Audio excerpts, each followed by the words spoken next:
मां बुढ़ी देवींकर चंडी यज्ञ और शनिश्चर महाग्रह यज्ञ उपलक्षे कलश यात्रा ढेंकानाल सहर जाबुली टाउन स्थित मां बुढ़ी देवींकर विजय स्थली मां बुढ़ी देवींकर चंडी यज्ञ सहित शनिश्चर महाग्रह यज्ञ 17 तारिख ठारू आरंभ होई आसंता 23 तारिख पर्यंत 7 दिनव्यापी अनुष्ठित हेबो।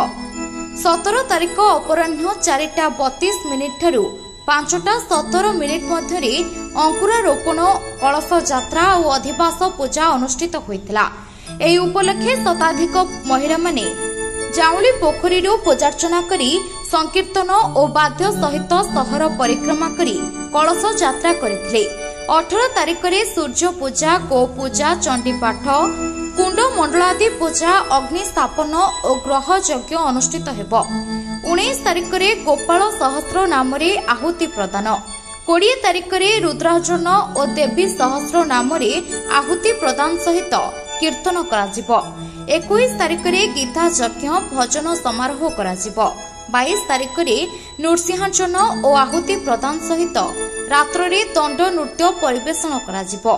23 तारिख रे मांकर 16 उपचार पूजा, चंडी पूजा और पूर्णाहुति हेबा सहित संध्यारे भक्त मानक पई प्रसाद सेवन अनुष्ठित हेबो।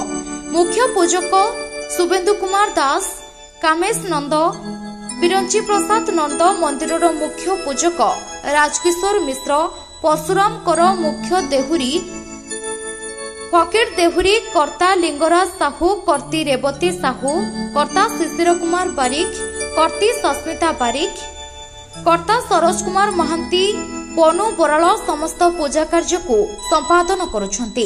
कर्मकर्ता अक्षय कुमार आचार्य, सागर बिंदु पटनायक, सुशांत कुमार बारिक, विचित्रा बराल, राकेश षडंगी, अमीन दास, देवू पटनायक प्रमुख कार्यक्रम को परिचालना करथिले।